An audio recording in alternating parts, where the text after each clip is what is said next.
You just tuned in to Up for Discussion.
What is up? We are here at Ultra Products this evening for Up for Discussion. This is basically the view for hunters. So, No, it's not. No. I want to make sure we got audio. Yes. Sweet. So everything is up and rolling. We've changed things up a little bit. Lathan and I can actually see each other without cranking our necks. Crick, And crick in the neck. That's right. So there's a few things that I didn't quite get done that I was hoping to, but nonetheless, we are live and here we go. So I got some new camera angles this evening for everybody at home. They're saying, ooh, nice. So that's what we're doing. We are live, and it was touch and go there for a minute. Technology was not cooperating. It was not our friend, and I don't know why, but hey. And as I always say, I'm no help, and you kept saying, I don't know why it's doing this. And the more you said it, the sleepier I got. So I'm waking back up because I started to zone out, and I don't know. I'm 45 now, so 6:30 is like getting close to bedtime. Especially I'm still on African time, I think. Yeah, that's that I believe I am too. Like I could go to sleep, but I'm waking up for you people that's watching this. Yeah, because we love you guys. Yes, we want to talk about things that matter, all the good things on the planet, and some things that don't. Yeah. So that's what we're going to be doing this evening. This episode is sponsored by Ultra Products. Ultra Products here in Fairfield, Illinois, taking care of all your bow hunting needs and some that maybe you don't even realize you have.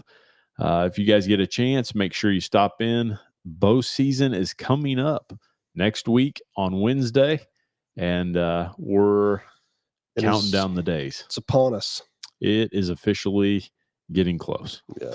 By the time we do next week's podcast, I would say we'll probably have already been in some sort of a stand, or I don't know. I might have even killed something. Let's say it's Thursday's podcast, Wednesdays. I probably won't have. Yeah. Probably not. I don't know. I got things I got to do on Wednesdays evenings, and I probably won't hunt of a morning. Unless we leave this place and go. Cody says, be there or be square. Square. Yeah. Nobody wants to be square. Yeah.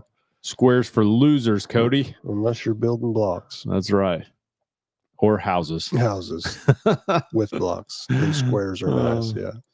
So this evening, what we're going to be talking about is power, performance, and preference.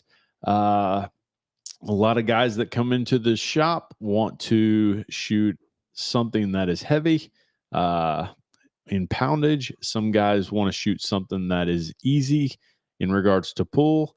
Are you guys going to be doing a big buck contest? The answer to that is absolutely. I don't know if it'll be a big buck contest. We've done for the last 2 years. We have done basically a gallery contest. Yeah. Send your pictures, and then we end up. We draw from the hat, but from the hat, yeah. Maybe we should consider a big buck contest, though. Sounds good to me. We like big ones. We could always do. That's a weird comment. Oh man!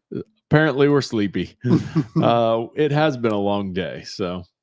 But it's possible that we would do that. I know that we will for sure do some sort of a buck contest, and whether it will be a big buck contest, I don't know. What do you think? I don't remember why we started.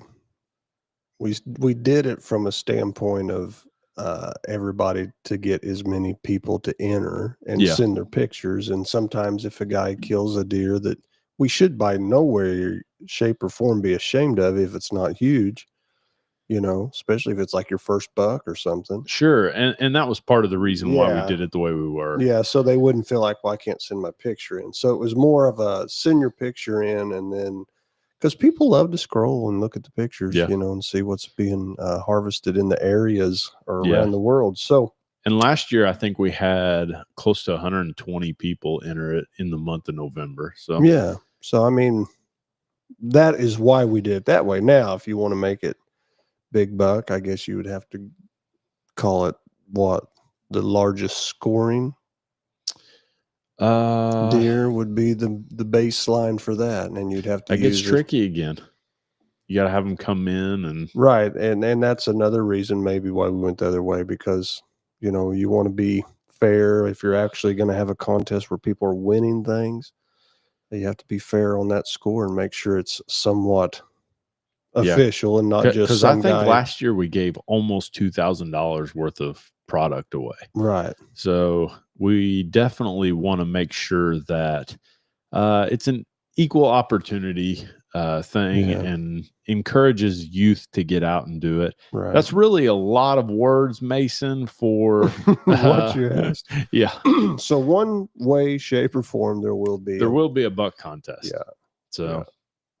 I mean, you could still do something where you had a big buck contest and a send your picture in type deal, and you'll win something, or potentially you could be drawn just by sending your picture.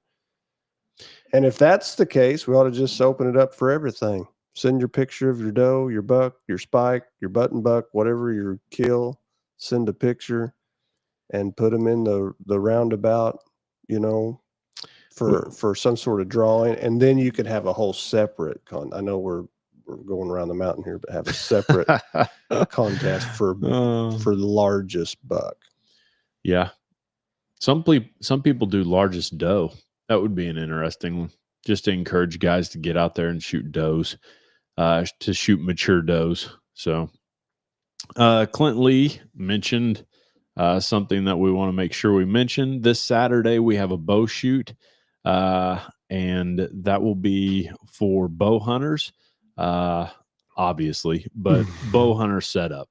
And we will have several different classifications. We will have a women's bow hunter, a men's bow hunter, a youth 9 to, or it was 11 and under, and bow hunter setups. Yeah. And we were going to have a boys and a girls 12 to 15. And then we're also going to do traditional. So basically the payouts will be subject to how many shooters that we end up having. And we're going to have plenty of giveaways for people that come in. So the more people that show up, the more stuff we're going to give away. Yep. We love giving away stuff. It's an opportunity for us to put product in you guys' hands. And the more people that come, the better it gets. So right on. Yeah. I'd give away $1 million if there were 1 million people here. In a heartbeat. For sure. That's a dumb statement. Yeah. I'd give away 2 million. You gotta start somewhere. That's right. So that is the plan this Saturday. You guys need to come out and starting at 8. Starting at 8. Shooting. You have to be shooting by noon. So if you guys get here, and here's the deal: if it's noon 15 and you pull in, we might not let you shoot, but we probably will. So it just depends, how it's going. You want to be fair to everybody. Yes, that's and correct. Then also you want to obviously, I would love to see it so jammed that you signed up at 10 but didn't get to shoot till and if that's the case, that's something. A different story. Yeah. If you sign up before noon and the course is so jammed, we're like, hey, you got to wait 30 minutes before there's an opening to go in. At that point, if we're still here at 4:00, if you were signed up before noon, that's 100% going to happen. But last year we gave away a Matthews bow. This year we have a raffle for a Radix electric 4-wheeler. That thing's going to be given away. We do have some tickets that you can buy on that. They are $20 for one, $6 for 100. I need to turn this audio down. So all of that is going to be given away. And I would say if we have a really good turnout, there's going to be some good products given away. I don't want to show my hand too quick. Right. Because I think guys could be like, well, I don't really need that, so I won't show up. Yeah. I'd rather have the surprise of surprise. Yep. Those prizes sucked. No, they I'm won't. kidding. They'll be lost. Anything is free prize is a free prize. Yeah. I mean, if it's a little flashlight, I'm like, I'll take it. Cody wants to know if there will be a prize for the biggest squirrel with a bow. I'll tell you what, if you kill a squirrel with a bow, you are a man, son. We'll go on pounds. If you kill a 5-pound squirrel, you might have just killed the biggest squirrel in the world. But all right, so I think we've touched on all the things that we need to touch on. Yep, jump into it. Yeah, so this evening we're talking power, performance, and preference. So I want to talk about how guys choose a bow when they come into the shop. There's some guys that when they walk into the shop, they want something that is powerful. That is their go-to. That is what they choose from the get-go. And that guy does not always look like a power guy. Whenever we went to Africa, I was pretty impressed by our PH and how he drew your 80-pound bow for his stature. Right. Like the guy that chooses an 80-pound bow doesn't always look like he would be choosing an 80-pound bow. Right. They don't always look like Bomar, you know. You can't judge every book by its cover. That is correct. Yeah. Some of them are farmer strong. So right. Then you also have the guys that are all about performance. And when I say that, they choose, rather than going power, they go for speed in other ways. Or they lighten their arrow, and they're all about seeing that speed number. And then you've also got guys that are all about what I would call the preference guys. The preference guys want to get in something that is an easy bow, something that draws easy, something that, sometimes the preference guys are the crossbow guys. Not always, but I would say that potentially could be. Do you have thoughts on that? On the all three or the last one? Well, let's start with power, because I would say you're a power guy. Would you agree with that? I would say so. Yeah. To me, in my mind, and this is just my way of thinking, I don't want to go through the podcast and try to sway somebody one way or the other. Is like, this is how it should be. But in my mind, and my thought process is shoot everything that I can. Why? Because I've lost animals for a lack of power. Okay. I've lost animals because of bad shots. So I guess I would say I'm not for you going to the power side, heavy poundage with all the speed and arrow weight you can put together for the best number you can come up with.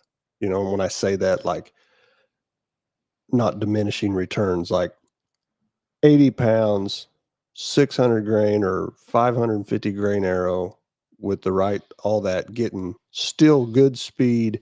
So you're overcoming that argument of trajectory heavy arrows, because I'm shooting a pretty heavy arrow, but I'm still got a good flat arrow because I'm shooting the fastest bow made with the heaviest poundage they can put on it. And I say I've lost animals for bad shots. So by going power, you're trying to get performance as well. I guess so, because I've lost animals for bad shots, just made a bad shot.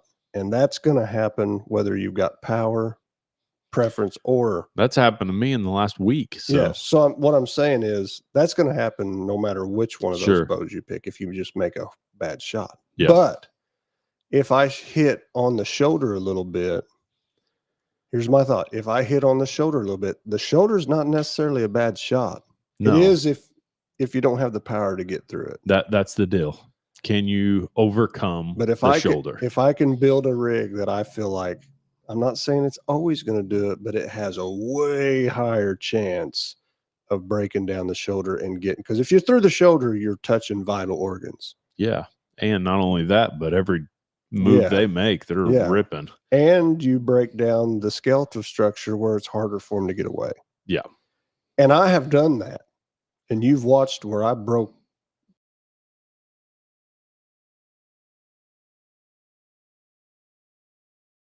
get away. Sure. Because they can't run. Well, I lean that way because of that.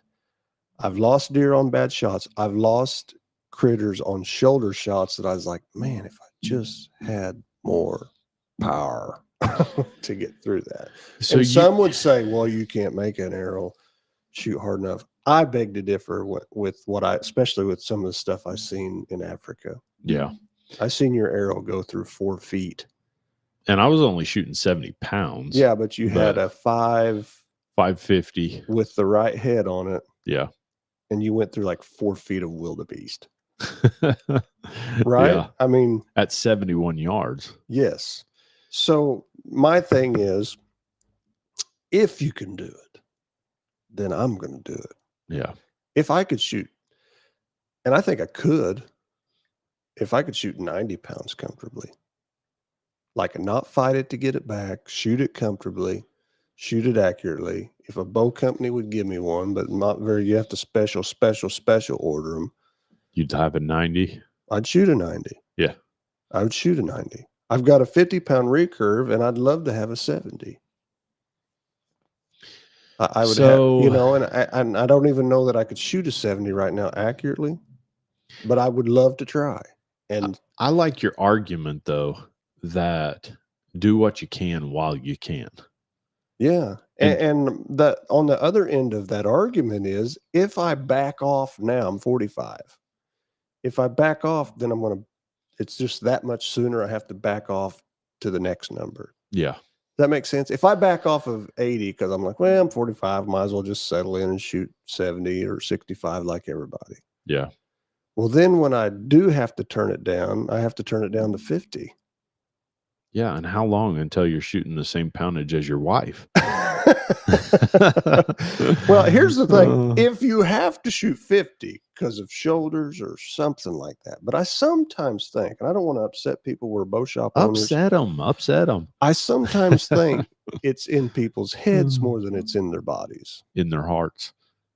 They've lost the heart. Yeah. Or it's just in their head that I need to go down. I kind of like, I'd be honest, sometimes when I draw my 80-pound bow, I was like, that kind of hurt. Yeah. But it didn't hurt in the form of like I'm hurting myself. It hurt in the form of like, you need to maybe shoot more. You need to strengthen your shoulders and stuff like that. The body's amazing. It'll give you what you ask it. Well, when's the last time you went to the gym and was like, that felt great? Awesome. Yeah. You know, it feels good in the sense. On the back end. Yes, in the sense of the endorphins and the dopamines that your body releases when you exercise. But when you're pulling, whatever you're pulling, you know, you're working out or you're on that stair climber, you know, when we get ready to go elk hunting, that is painful. Well, here's the deal. Virtually on every gym wall in America, there's a sign that says no pain, no gain. Yes, exactly. And because of that. So I roll that into my archery. Yeah. I do. That's the way and I haven't had 80-pound bows forever just because it's harder to get them. Yeah. And people's like, well, we just got 70. So you shoot 70. But I mean, an 80 is almost like buying a left-handed bow. It kind of is. Yeah. Except you're cooler. Like if I want a new Darton, if Randy at Darton, if he would send me a 90, I would be tickled. I wonder if you could just glue a 50 and a couple sets of 50s together. Maybe something we experiment with in the days ahead. You know, lay another limb up there. Have you seen those recurve like bows? It's got the multiple limbs. Yeah. You know, something like that or something to weight it down. I like the way you're thinking. Yeah, or something. But I just back to the so I go power just because it never hurts to have more. Because the shot that will get you on whitetails or any animal, elk or anything, is a big bone. Yeah. And I'm not jumping on well, you should be shooting 700 grain or adult arrows or 650 grain arrows, because I do agree. I don't like big lobbies arrows. I don't like that. That's why I'm going to get a fast bow. I want a fast bow. Like I'm going to get a bow, put it in performance. I'm going to go heavy poundage, and I'm going to walk my arrow up to where I can be like, I'm shooting 270, 280 at least. I'd love to shoot faster. Don't get me wrong. Yeah. But I think that's where I'm at the last couple of years. You like your pins like you like your burgers, smashed. Yeah, smashed together. I want to walk that arrow up. If it lands at 540, yeah, and I'm like, with 80 pounds, got a 540 grain arrow with the right kind of broadhead on the front of it that is shooting 280, because that 280 is a nice number that has a good flat. I'm like, now I've got to set up that like what you did at 70 yards. Yeah. Went through 4 feet of wildebeest. Yeah.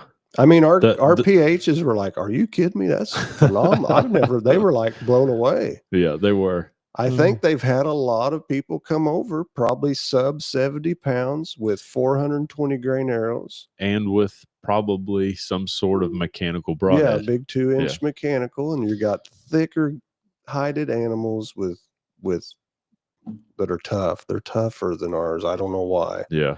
Well, I can't say to all of our animals, but our whitetails don't hold a candle as far as what theirs do. Yeah. They're dainty. Yeah. I mean, it's like their blood wants to fall out. Nick them in the ear and blood trail them for a quarter mile. For 2 days and find them, but anyway. So yeah, I lean towards power. I think I'd have to say I like power and performance mixed together. Because I don't want a crazy powerful bow. That's kind of where I was finishing just a second.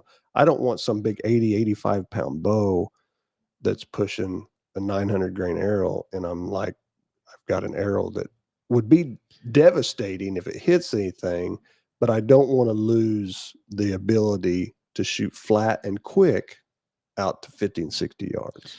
Okay. So for the guy that's listening though, and is like, I can't shoot 80 pounds, but I want performance. How do you give that to him?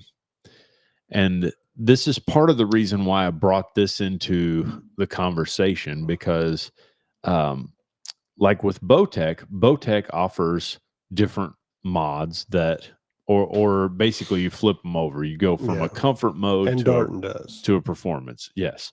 And Matthews is doing that, but they're doing it with poundage mods. So it's not exactly the same. It's not because how Bowtech and Darton are doing it, they're changing their draw cycle. Yeah. Which to me is a better way of doing it, because you're getting more out of a 70-pound bow. But there's a lot of people that would say, well, I'd rather pull because the way some of those feel in performance. I don't disagree. Because you just but if you're pulling a 70-pound bow and you're like, I can't pull a 70-pound bow, or I can't pull an 80, but I can pull a 70. Well, if you throw it into performance and you don't mind a little bit more radical draw cycle where you're falling in on the back wall, I mean, that gives you the ability to do things that you couldn't before. You're still pulling 70 pounds, but here's what I would say, what a lot of people would find with that. They would be like, oh, I can't pull that either because it feels like 75 or 80. Yeah. It does. Some of them bows, it's like when you flip them over, you're like, did I just turn this up to 80 pounds? I don't think you get that with the Darton as bad as you do with Bowtech. The Bowtech's a little more radical on the back. Yeah. Darton has had some pretty extreme draw cycles, but their current bows are not that. Right. So even on performance. Elite doesn't have a performance setting, does it? No, I don't believe so.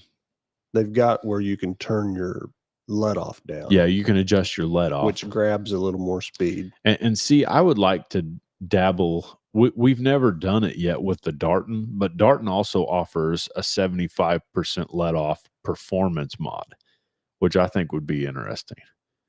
Really? Yeah. So I could really get the juice out of my bow. Yeah. Like, because I think it would be cool I don't to guess I compare even 'em. realize that. Well, I'm a wealth of knowledge. Because because people don't realize if you're shooting an 85% let off bow and you go down to 75%, your bow's going to speed up a few feet a second. Sure, because your holding weight is higher. Right. I mean, essentially what you're doing is you're brake torquing your bow. Yeah. I mean, yeah, that's a good analogy. Yeah. That is true. You're holding it locked up in a more ready position. Yeah, it's wanting to bark. Deliver some energy. Yeah. So I guess I grab performance, and my mindset is performance and power, right? So I would say so, because you're more of a heavier arrow guy if you can, like, but there's other guys that are like, I want speed. Yeah, they want. Because if you come in and you get, let's say, a Black Eagle Talon, or you come in and get is it the HLR that Victory's got? They're lighter GPIs, grains per inch, and they're going to go fast.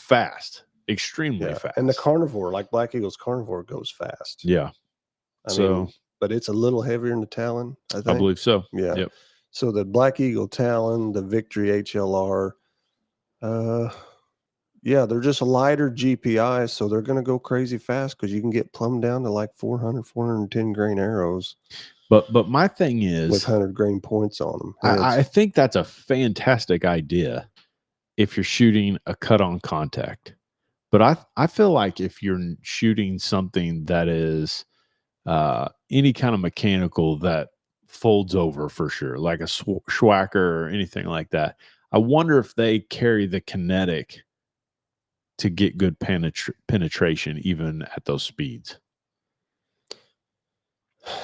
That's also loaded because there's so many camps on that. And there's so many. I understand there are, but there's a give and take both ways. And here's the thing. There's a bunch of opinions. And there's a bunch of opinions based on, I shot this deer with a 2.5-inch Schwacker with a 410 grain, and I shot all the way through him. Me too. But that's. But did you shoot him in the guts? Did you hit a shoulder? Yeah. Did you thread the needle?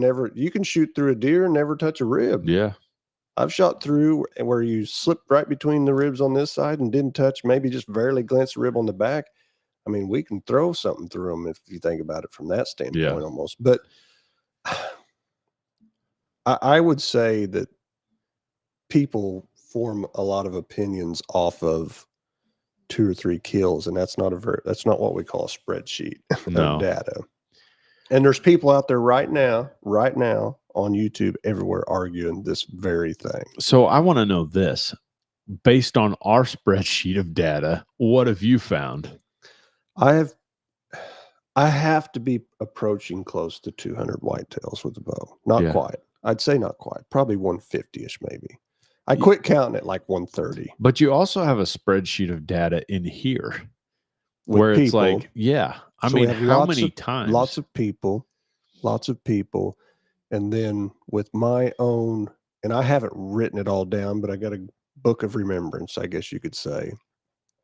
And I've shot mechanicals, I've shot light arrows, I've shot heavy arrows, I've shot in between arrows, I've never really shot less than 70-pound bows. Yeah. But I've shot 70 plus, and I'm blessed with long arms, so I get performance out of a bow just because we've got longer arms. We're shooting 29 plus inches. I can shoot 30. I can shoot 30 and a half pretty comfortable, depending on the bow. But my data sheet says that I take my arrows obviously out of the ground with fixed heads, where many, many, many whitetails I've shot with mechanical, shooting 70 pounds, 30 inches with 450 plus grain arrows, that the arrows are stuck in the deer when they run off. So there's going to be guys, though, that are like, I would rather have my arrows stick in them. That's like one of the dumbest things I've ever heard of in my life. I agree. And there could be people listening right now that I love and cherish that would be like, well, you're an idiot. But here's what I know. My mom was an RN in the emergency room. If you run a piece of rebar through your chest, she would say, do not pull that rebar out until you are at the hospital. Do not. Why? Because you're going to bleed to death. Yeah. Or potentially. And you may still with it in there, because you're going to with it in there as well. And here's my thing. You know, if I shoot a bucket of water and it goes through it, there's way more coming out. Yes. Off of one hole or two holes than one. And arrows only damage what they touch. Yeah.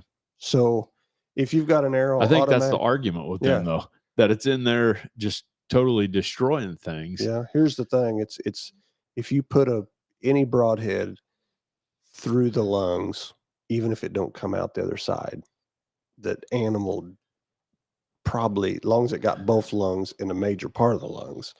Now, obviously, if you just nick the back one lobe of a lung, we all know a deer can live, and most animals could, because a person can. But if you get them both and it don't go all the way through, it's going to die. It's just a matter of, there's animals. There's a reason people go shed hunting and pick up about as many deadheads as they do sheds. Yeah. In Southern Illinois, anyway. Yeah. Like when shed hunting hits all the time, people are posting pictures and coming in here and they're showing you, is like, well, I found 3 deadheads a day in 4 sheds. Yeah. They didn't die of COPD. Yeah. There's a reason. There's a reason that happens, and it's because of wounded animals that we can't find. Yeah. And whether they're gut shot, lung shot, butt shot, I don't know. The old butt shot. I don't know what it is, because you can't tell at that point unless you just really do an autopsy on the skeleton and you see that there's ribs broke from a broadhead. You're like, well, that person shot it pretty good, but they didn't find it. How come? Is it because the arrow was in it? We had one come in right here that a guy in my church found it, and the arrow was still in the deer. Yeah. And it wasn't incredibly far from where he shot it. Yeah. 180 yards, 200. And it's like, well, can't find it. Why? Arrow stuck in the hole. Maybe there wasn't blood, that if the arrow would have went right through and stuck in the ground, especially when you're hunting out of a tree, you get a lower exit hole. What did that guy allows do? More blood to come out. What did he do? He switched broadheads. He came in here and was like, I don't want that crap. Thing stinks, man. So anyhow, I mean, I think that's anyway, I hate to just tell people they're wrong, because I'm not saying they're wrong. I will say they're wrong on but that. I'm saying that the medical field would imply that they're would wrong. say that animal has a way better chance of living, or at least going a long, long ways, if that rod goes all the way through. Because they wouldn't look at it like an arrow. They'd look at it as a rod or whatever that they deal with in trauma centers. If it's still in there, it's like, oh, that heart can maybe still function because all the blood's not coming out. Yeah. And people's like, well, there's no way. Well, he's going to die. But maybe you walk 150 yards and you can't find much blood and it fizzles out. You walk a circle, hunters get discouraged and they go home. Yeah. I didn't hit him like I thought. I don't know how many of those deadheads that are picked up are a scenario kind of like that. Well, somebody put an arrow through him. Somebody put a bullet through him. Yeah, somebody shot him somewhere. We don't know all that information where, but how many of them, I wish we could know, and we'll never know, because you can't figure that out. But how many are because the arrow stayed in the hole, didn't blow a hole out the backside low where blood can pour out on the ground and make them easier to find. All right. So we got some people saying that they lost sound and that it's lagging a bit. Is it better now, guys? Give us a thumbs up if it's better. I don't see none of those comments, but oh yes, it is. It says cleaned one 2 years ago, and there was a rage broadhead inside the back strap. Super nasty infection. Yeah, that's gross. Did you eat it, Cody? When you hit deer bad, you don't find them sometimes. Yeah. So I'm not talking about bad shots. and that's what a lot of those deadheads are. We're bad shots. Sure. And everybody, if they hunt long enough, going to make a bad shot. Yeah. But I'm just like, well, I don't make a ton of bad shots anymore because I just don't take some of the shots that I might have used to rushed and took. Yeah, you take your time really well, far better than I do a lot of times. Well, I don't know if that's the case, but some of it's just years, under your belt. And you've got those too. I think you make good shots. Propping you up. Cody said, yes, we ate it. We just cut out the bull. Oh man, that's funny. But what was I saying? I got sidetracked when I was propping you up. I don't. Oh, remember. I was just saying. I poke two holes. I don't. Yeah, poke two holes. I haven't made tons of bad shots in the last few years. When I was young, coming up, I get buck fever and made some terrible gut shots and stuff like that. But I really think the only to me, here I go again. Let's make people mad or let them tell me I'm stupid or whatever. I really think the only reason for those huge cuts where they come in and like that was a blessing that I had that would be gut shot animals for the most part. Now I'm all for let's put as much cut as we can on there and still jab all the way through them and go in the ground. So you're not opposed to a mechanical? No, I've stood out there a while ago and was looking at when I was like, I might shoot a mechanical this year. I'm not 100% opposed to them. Yeah. Because I've killed way too many deer with them to be like, those don't work. Because they do. They will kill. But you can attest to this. I shot mechanicals for years, but I didn't shoot huge mechanicals. I always kind of steered towards the 1 3/4 ish type mechanical. I was the other side. I was like, let's put a 3.5 incher on it.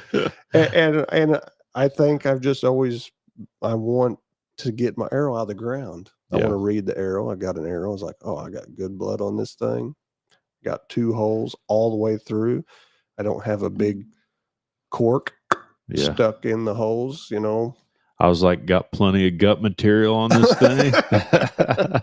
Well, here's the thing. Like I said, if you make, so there's an argument because I was like, if I hit the shoulder with the high lower cut, FOC, heavy arrows, I get through it better. Yeah. But with my setup, if I shoot them in the guts, it's harder to find them. I know this year I'm going to stick with that 200 grain broadhead that I'm shooting. I'm going to run it right through season and I'm going to run it right through their shoulders. That's my intention. Like there's nothing more rewarding. Because you're going to run that 550, 60, whatever, or 580, whatever it was. It was over 550, but basically 550. Yeah. 550 grain arrow with 200 grains up front. Well, that was impressive. I mean, when Africa, when you shot that wildebeest, I mean, our PHs was at the skinning shed investigating it because they were like, that was impressive. It went through 4 feet of wildebeest. They said it like 4 times they were telling us.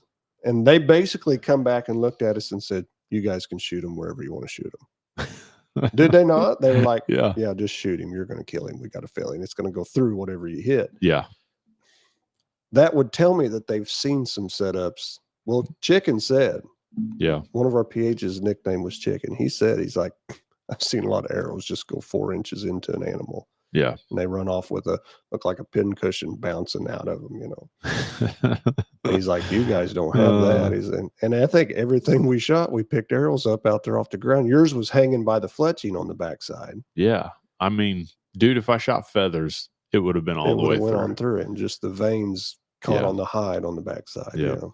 After it went through almost 4 feet of wildebeest. Yeah.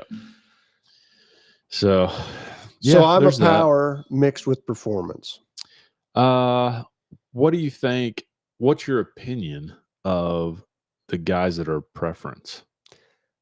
What's the definition of preference? I almost need to look it up. Well, I would say preference in regards to I just want it to be easy. Like when they come in, they're all about whatever's easy. Yeah, I mean, it different strokes for different folks and different it is. lifestyles. I would say, gosh, That's a tough one. because I'm not bent that way at all. I know. I'm like, needs to be harder. Needs to be harder. But I don't look down on the guy. no, that I'm wants, not. That's what I was saying. I'm not going to say that because I'm like, well, you got a guy that has a very demanding job and he works sure. 80 plus hours a week and he don't get to shoot and he don't get to scout and he don't get, so he needs a setup that is easier to My just take get out there. on it is I'm not going to judge a man unless I've been in his shoes. Right. And I'm rarely in other people's shoes. Yeah. I Most mean, guys, I can't wear their shoes because I got small feet. you do have small feet. It's weird, man. Big arms, small feet. I'm wearing a size 9 right now. 6 foot Uh, tall with a size 9, and I can wear in a lot of boots 8.5. But anyway, that's another discussion. yeah, I've got a small head. So. I've got a big head. Oh man. Yeah, you can't knock a guy for his like, I just want it to easy. I want to go out and sit and enjoy it. I don't want to struggle to pull my bow back, and I don't want to shoot much. So I want a bow that's easy to shoot. But I would say every bow, there's preference, but they all need time to be efficient with them. Yeah. You need to shoot them. You know, I've always been an advocate. Shoot your bow, shoot it again, shoot it again. You know, shoot it.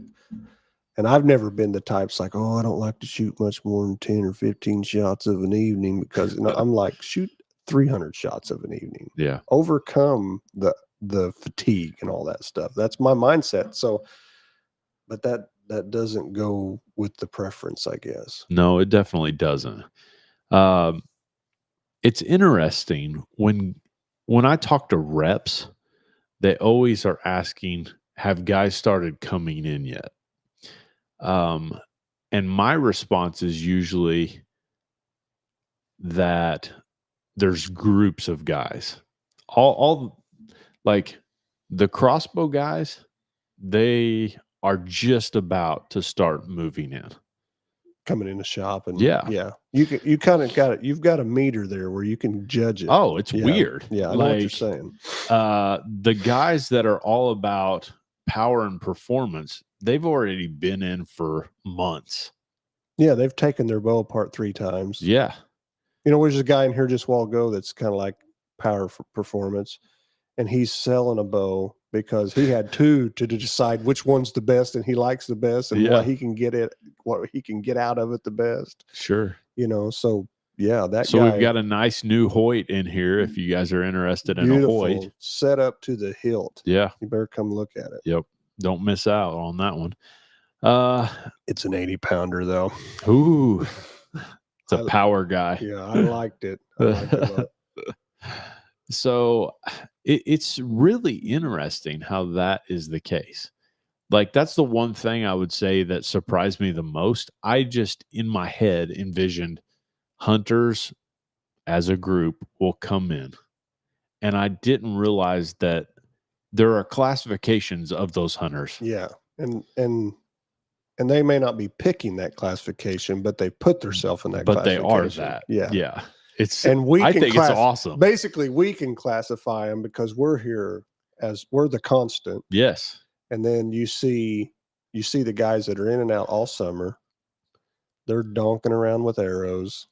I mean, Matt Galloway's on like his 3rd or 4th bow now. Yeah, he's got to find one that works for him, you know. Yeah. So, and Adam's that way. That's the one I was talking about earlier. And they're messing with arrows and they're thinking about this broadhead and should I put a bigger peep in or what about this side? Yeah. So they're here on and off all summer. What do you call them guys? The power team. Professional purchasers. Yeah, we love you guys. Keep purchasing. But then what's the next guys? You've got a group that you got a group that starts showing up at the end of August. Yeah, and they're like, hey, it got cold. I should probably shoot my bow. Yeah, I got up this morning that the temperature was in the 50s. Yeah. Yeah, I want to shoot. So then you've got the group that hasn't even showed up yet. Yeah.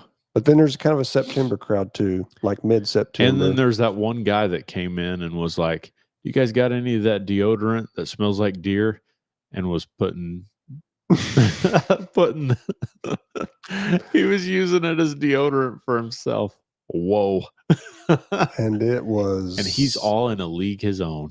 yes, because what it is shaped like a deodorant stick, looks and has the function of a deodorant stick. Not the function. Well, I mean the actual mechanical function of cranking the stick up, pH balance for a man. Yeah, or but there's no pH balance Yeah, on this. But it's actually just the convenience of being able to turn that up and rub it on stuff, Yeah. trees, ropes, scrapes, maybe your boots. Yeah. To make a He wanted to trail. know if I had the deer scented deodorant. He was putting it on. Whoa.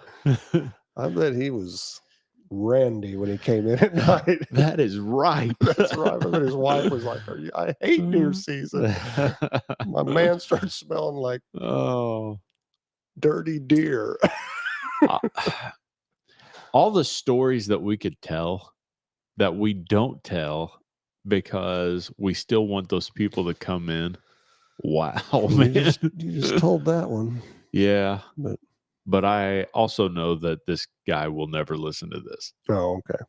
Well, there you go. Yeah, we see a few things, don't we? Yeah. And some of it's just, for lack of knowledge. But some of it's surprising, Yeah.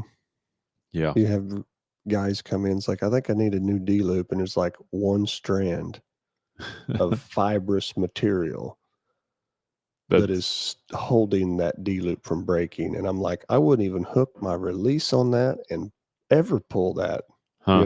I've seen it like numerous times. Yeah, I'm about ready for a new D-loop. I'm like, oh my word, how's that even functioning? But anyway, so back to the groups. It's just interesting. I find it intriguing that there's different groups of hunters. There's people. What's the name for them? Name them. What's the summer group or what's the guys that are messing with their bow all summer, shooting on and off? Maybe I'm not saying shoot every night, but they're tinkering with stuff and thinking about their setup for the next year. I would call that guy Living It Larry. Living It Larry? Yep. He lives it. Living it. Okay, I got you. Living It Larry. Yeah. The other guys I would call Cold Weather Carl. Fair weather Frank. When things get right, they're like, oh, I'm in now. Yeah. And what about the guys that like haven't even been here yet, and they're like, Crossbow Chris. Crossbow Chrissy. Yeah. And then there is a whole nother group that you don't see a lot of. And I can picture 2 or 3 of them in my head right now. There is a whole nother group that is pretty prepared, but they don't come in much. Yeah. And they're not going hunting until Halloween. Yeah. And there's another group that doesn't come in much. What group's that? I would call them the frugal guys. They're still shooting the bows from the 1990s. It works for them. Yeah. They're not gonna. They shoot their bow 4 or 5 times. Yeah. It's still sighted in pretty good. Still shooting. Yeah, and they've got some old XX75 Easton Super Slammers or something like that. Yep. They haven't lost an arrow. They've only lost 1 arrow in the last 8 years. They bought 6 dozen off of Carla before she shut down, and yeah. They're out there too. Yeah. Periodically, we will see those guys. Not as many, but usually they come in and they're like, "You got any scent?" Yeah. Like something that is they have to come in for. Right. That or their fletchings are so old they're starting to crack. And they needed some arrows refletched, Or I did one the other day that before we left for Africa the putt had string puffs, and the puffs were just so old that they were falling apart. He needed some new string silencers put on, and it's like, Call him Good Enough Gary. Good enough, Gary. It worked in the 90s. It still works now. Because there is those people that if they find something that works, they won't switch. No. And they're almost heartbroken if their bows can't be fixed or something because it's, you can't get parts or something for it. It's like, man, I've been shooting that bow since 1994. And I'm like, yeah. It's weird. They don't make strings for that anymore. Yeah. Well, you could probably Not get even custom ones. But if you got a cracked limb or something on one of them old bows, it's, yeah. the old bow's done. Unless you can Unless get it's on a eBay. Matthews. Yeah, Matthews still get them. Unless you can get on eBay or something and find them, you know, or some rogue shop somewhere that's got them piled somewhere, which is probably us. If we could dig deep enough, we may have them. But anyhow, yeah, there's those groups. But you got, so back to the topic: power, performance, and preference. So you're saying there's power guys that just want heavyweight. There's performance guys. I think power and performance goes together almost every time, though, doesn't it? Not always. Because there's guys that are like, I can't shoot the power, but I still want the speed. So I don't think they always go together. I guess so. Because you can make a lighter poundage bow with a... You can make them scream. With a 380 grain arrow, you can make them go fast. Yeah. And you get guys in here that, maybe their draw is 26 inches and they're like... They're trying to find a way to get all the performance. Get everything they can out of it. Which poundage would help that? Yeah. But... So does performance... You can't always tell a guy that's built like this. This is interesting if you look at it from this way. So performance doesn't always equal power. It does not. So then why are you going after performance then? Well, just for close pin gaps? It sometimes equals power. I think it probably does sometimes. That's the thing. Because you're going to open that heavy light arrow. This is a whole conversation because here's the deal. Sometimes you have to have performance because you want the speed. Like, that in Africa, twice, I feel like, well, once for sure, I got crushed because I was not performance. Wasn't fast enough. Yeah, I was not fast enough for the animals that we were hunting. Yeah, and I said that before we left. I was like, if we ever come back, I'm coming back with 3 different arrows. Yeah, you're coming back with a performance, you're coming back with a mid-grade, and you're coming back with a power. Yeah. And I am always trying to marry the two, like I said. You do, but you marry them with more power on the limb. But if I am going back next time and I want a spring buck and an impala and a reed buck and the smaller ones, then I'd probably shoot I would shoot, if I'm shooting 80-pound bow, I need to shoot at least 400 grains because it's basically like 5 grains per pound. So I need to shoot at least, I would probably shoot like a 410 grain arrow. Yeah. And I would probably put a little ornery broadhead on it. Yeah. Something like that Muzzy hybrid or something like that. Yeah. Because those something things, that would cut a diker in half. Yes, because those animals we seen are not hard to shoot through. No. It's just hard to hit them without them moving. Well, I mean, they're basically a little bit wider than my phone is. Yeah. So it's not a matter of power to get through them. Yeah. So definitely flight time is a big deal there. Like I would want to shoot 320 feet a second plus. That's what I would be going after on them. Yeah. And then on your wildebeest and your hartebeest and your oryx and all those animals that we got to see. It's funny, we got new language we can talk now. But those just need they need a 550 grain arrow. Yeah. Because they're not string jumpers. No, they're not string jumpers. Kudus, not string jumpers. But he told us they're thicker skin, a little bigger bone.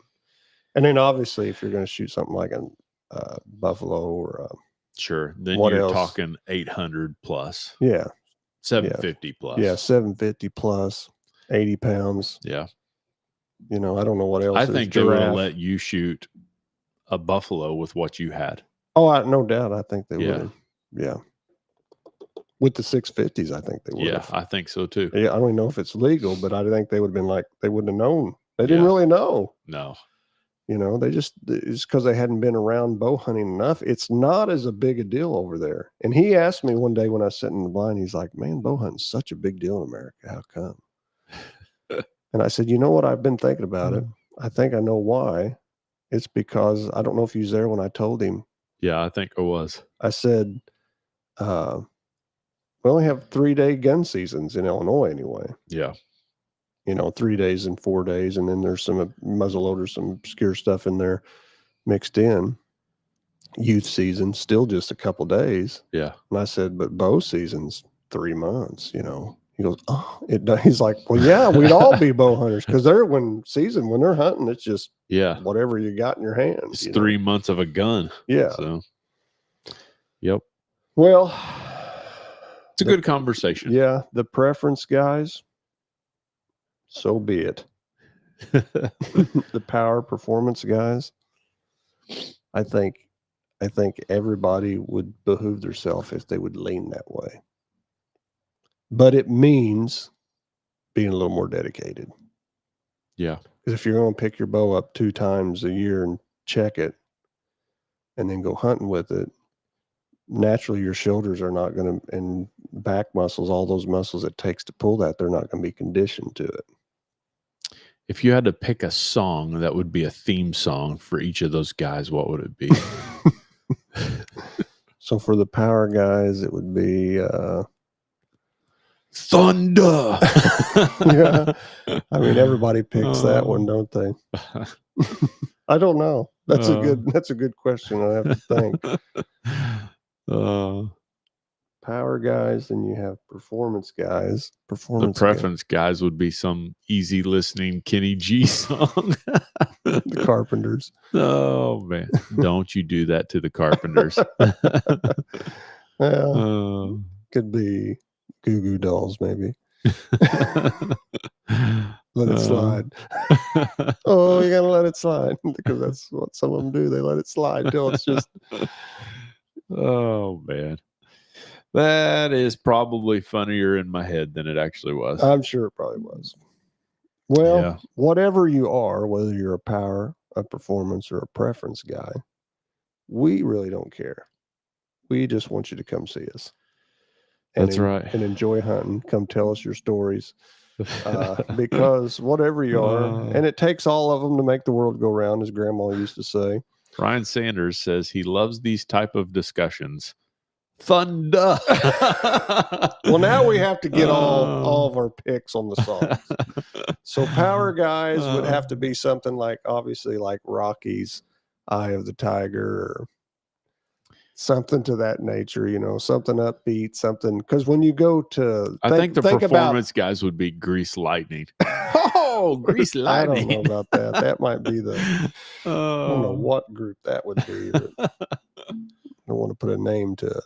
Yeah. But something like Eye of the Tiger, or and then performance guys. I'm trying to think of some big like rock song that had to do with racing or something like that.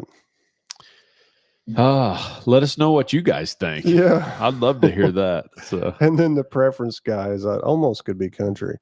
Oh man, yeah. Low blow. Yeah, as long as it's not Dwight Yoakam, he could be in the power mode. Anybody that's been around Lathan knows that he does not enjoy the country music. I'm just not a big. I mean, there is. What is the one country song that's on your playlist that, whenever you play a playlist, it comes around? And that's only there because Kristen. It's like a Kenny Chesney song or something like that, isn't it? What is it? Is Kenny Chesney even a person? Yeah. Is he? Nice job. I don't know. I don't know. I struggle with a lot of. Oh, I know what it is. It's the one about selling turnips on a flatbed truck. Is it? Yeah. That's why I skip it. Crunching on some pork rinds when she pulled up. That's awful, isn't it? Oh, I'm sorry if you love country music, but that's awful. My problem is I like some old country music. Yeah. The old stuff's the good stuff. Yeah, I like the old stuff. I'm not even a hater of. I like Hank Williams Jr. I like John Anderson. That twangy wangy, Yeah. maybe what's a don't ask her on a straight that type of country. But You when got more. Come on, keep going. when it crosses in, and I've always been like a Dwight Yoakam fan, not George Strait, George Jones type country. Jay Wallace says radar love. There you no go. more speed. I'm almost there. That could be the speed guys, Yeah. or performance guys. But the old country music, but it hit a thing in the 90s and they struggled to come back from it. Late 90s. Well, it came in too bubblegum. and it's like poppy / I call it corny. It's like if it wasn't about John Deere Green or boot scooting boogieing, and I don't even know the new stuff. I was like, I'm out. I just can't handle it no more. Like if you're going to be country, be country. All that being said, if Luke Bryan wants to come in here and buy a bow off of us, he's welcome anytime. Yeah, and be on the podcast anytime he wants. Yep. And he can do that whole thing. Is he down? Is he down? Is it down, Nate? Is that his name? I don't know. That viral clip of him sit down. Yeah. Yeah. And I've done things like that. You get in the moments, you get worked up. But oh man. I'll never forget when you turned around and what was it you said? I don't know. I've said a lot of things. You know what it was. About the city. Oh, Smoke City, Smoke USA, City, baby. USA. Where's that come from in those moments? What happens? I don't know what happens. I don't know. When you're excited, something comes out of you. I've been like lightheaded and thought I was going to pass out before. It's interesting because I think Ted Nugent lives that way. Oh, he's a lyrical gangster. It's nuts. He is. It blows my mind, some of the stuff he says. Did you see him on Joe Rogan just recently? Was he on recently? I haven't seen him, no. I'll have to catch it. He was talking about CWD and how chronic wasting. Yeah. He's like, it's complete bullcrap. And he's like, we've been fed a line for years. And it's only because they're trying to reduce the numbers. Yeah. He's like, none of it makes sense whatsoever. They're all liars, like bureaucrats, filthy, stinking bureaucrats. He is. I sometimes when he rattles off some of the stuff he says, I'm like, surely he practiced that. Yeah. Like you had to be sitting in a mirror, but maybe not. Maybe not. Butcher Block 10. One of the funniest things I've ever heard him say, he pulled up on he has this, I don't know if he still has it, but I'm a fan, Ted. I'm a fan. I'm not hating on you. I'm a fan. If you ever want to come in here and do a podcast report, but we take any guest right now.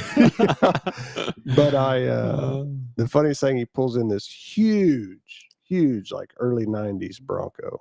Yeah. Like I'm talking skyjacked in the sky with like 40 something plus inch tires on it and some crazy camo spray can job on it. And it sounds like it's got a huge big block in it. And he pulls up on camera and he's revving that thing, and he shuts it off and gets out and he starts rattling off something about how awesome his Bronco is. And he's like, I built that and made that just for Al Gore. He said it gets exactly 600 yards to the gallon. And you know how he goes through his whole thing, not miles to the gallon. He's like, that maybe gets 600 yards to the gallon, And anyway, I was like, that was one of the funniest. I wish I could say everything he said, but nobody can. Yeah.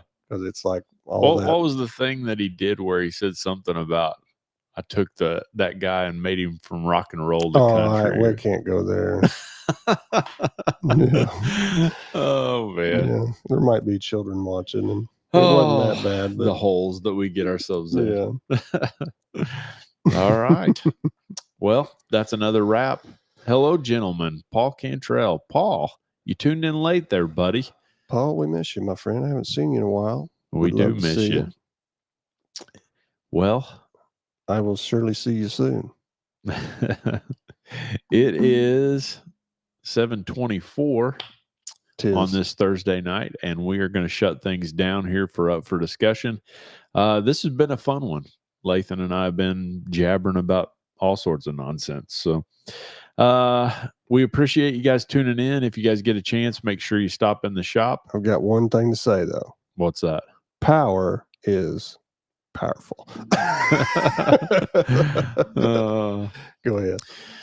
Make sure you guys step in the shop here at Ultra Products. We would love for you guys to come in, visit us, tell us your story. I'm sure those stories will be stacking up in the upcoming days. They will. And come Saturday and shoot your bow. Yep. We've got a big shoot this Saturday. Door prizes, money to give away if you win. Yep. We'd like to put some cash in your pocket for a change. Yep. So stop in if you get a chance. We'll be shooting at 8 a.m. and we will go until everybody shoots. Right on. So we appreciate it. You guys have a good evening. And until next time, this has been Up for Discussion. Bye-bye. Bye-bye.